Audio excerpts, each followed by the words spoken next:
Aukos vaidmuo. Kodėl man patogu gyventi aukos vaidmenį?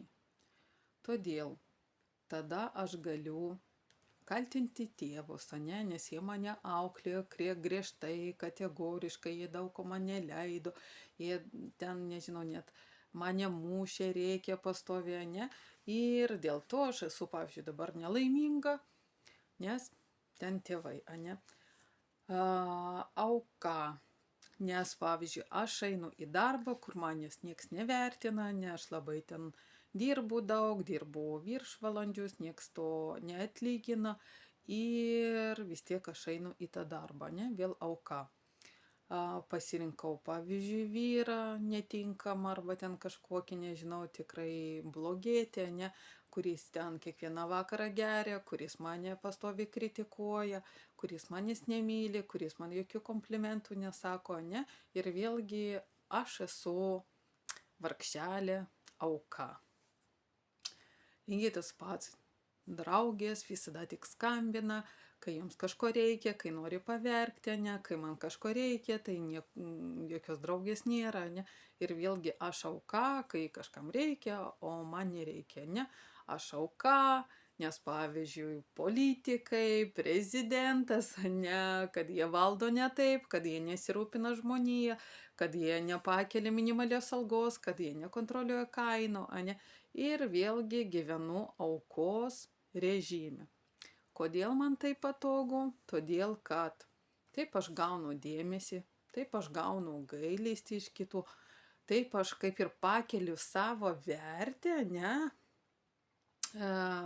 Ką aš sakau, kad kas kaltas, ne, aš pakeliu tame pati prieš save vertę, kad vat aš tokia gera, ne, o visi blogiečiai ir nieks manęs nevertina.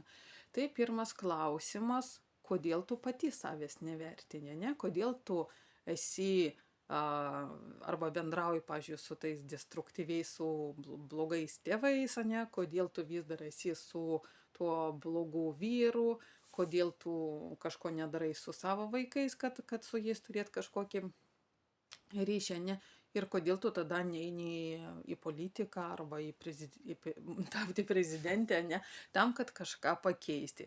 O todėl, kad pirmas dalykas, nenori prisiimti atsakomybės už savo gyvenimą ir todėl, kad tam, kad kažką pakeisti, reikia kažką daryti, ne? O man patogiau yra verkti ir nieko nekeisti, bet gauti iš žmonių gailestį, nes kažkas manęs pagailės ten, nežinau, kažką padovanos, ne, kitas savo laiką skirs, kitas ten apkabins, ne, ir dar kažkaip ten paguos, ir tai yra mano dėmesys, tą, ką aš gaunu kaip ir vau, kaip gerai.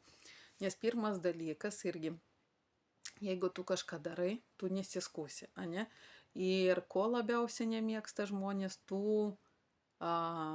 kurie kažką pasiekė, ne? Nes oi, ten jisai ten per pažintys, tai ten tėvai padėjo, tai dar kažką. Ir lengva yra kritikuot, kai mes nežinom, bet matom sėkmingus žmonės, ne? Nes taip ir lengviau, ne? O nedėt pastangas kažką daryti. Lygiai tas pats, ar tu graži nori būti, ar tu nori būti sportiška kuda, ar tu nori būti gera mama, ar tu nori būti gera žmona, ne? Tikrai ne viskas, bet labai daug kas priklauso būtent nuo tavęs, ne? Nes ką mes turim viduje, tą mes pritraukiam ir iš išorės, ne? Išorė dažniausiai, kaip ir sako, yra mūsų atspindys. Tai jeigu aš pati savęs nevertinu, tai ir nieks iš šono manęs nevertės.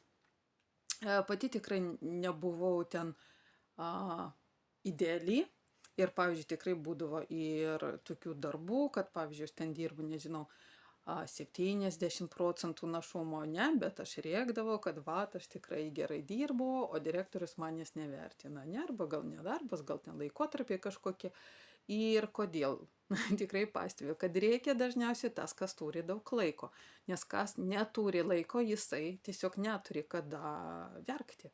Nes jam reikia padaryti darbus, ne, nes jisai padaro darbus per tą, kuo trumpesnį laiką, arba per tą savo laiką tikrai didelį darbą padaro ir bėga toliau, nes jisai turi kur bėgti, jisai turi pomėgius, jisai turi mylimą šeimą, nes jisai turi mylimus vaikus, tas žmogus turi ten geriausias draugės, neturi gyvenimą. verda gyvenimas ir jisai neturi kada verkti, nes jisai pastovi kaip tas, žinot, kaip žirkienas tam rate, ane, jisai užsisuka, nes jam įdomus gyvenimas ir jisai neturi kada verkti, nes jo gyvenimas pilnas. Ir iš tikrųjų pagalvokit, jeigu jūs esat tam aukos vaidmenyje, ne aukos režime, tai kokią antrinę naudą turit? Antrinė nauda tai ką jūs gaunat per tą virkšlenimą.